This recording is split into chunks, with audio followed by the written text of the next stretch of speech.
De 200 MVA chacun. Le chef du projet d'interconnexion électrique Ghana-Togo-Bénin face aux autorités togolaises et celles de la communauté électrique du Bénin. Il passe en revue les résultats obtenus au terme de ce projet qui s'impose ici par son envergure dans la localité de Davié en route pour le Nord Togo.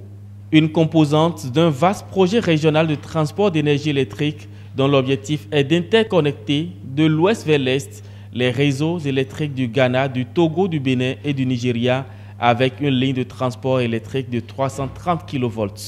Un pas de plus pour améliorer la fourniture du courant électrique aux populations. Ce poste-là, son importance pour le système électrique du WAC, il s'insère dans ce que nous avons appelé la dorsale côtière qui va du Nigeria en passant par le Bénin, le Togo et le Ghana et va aller jusqu'en Côte d'Ivoire, est une artère importante pour l'approvisionnement des pays en énergie électrique pour améliorer le système électrique de l'Ouest africain.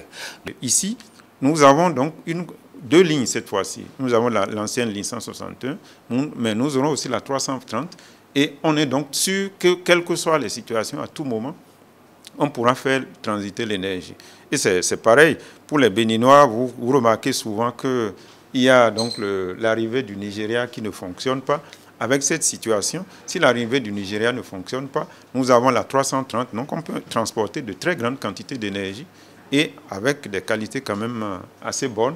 Donc, et vous, clients, vous n'allez pas sentir qu'il y a eu à un moment donné un problème de part et d'autre parce que le système va être continu. Donc, nous allons de plus en plus nous rapprocher du système international d'électricité. La qualité va s'améliorer. C'est un bailleur fier d'avoir contribué à la réalisation de ce grand projet de transport d'énergie électrique qui met en service ici, depuis la salle de contrôle de ce vaste champ de câbles, le poste de Davié.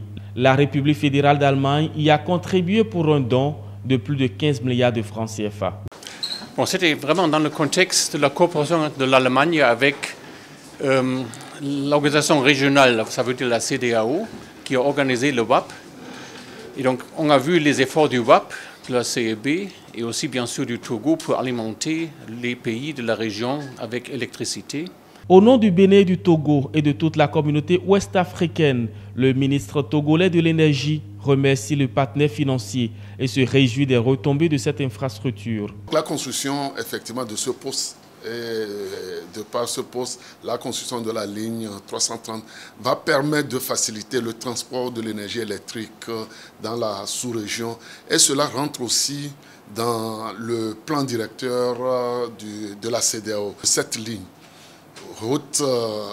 très haute tension qui, si je fais la comparaison, correspond à une autoroute où maintenant on peut faire véhiculer plus facilement de l'énergie. La CEB qui est un outil commun du Togo et du Bénin, les mêmes avantages que le Togo tirera, c'est les mêmes avantages que le Bénin tirera. Avec la volonté des chefs d'État et de l'accompagnement des partenaires techniques et financiers, le maillage de toute la région ouest-africaine en énergie électrique se poursuit, avec un seul objectif, interconnecter le réseau électrique de la communauté.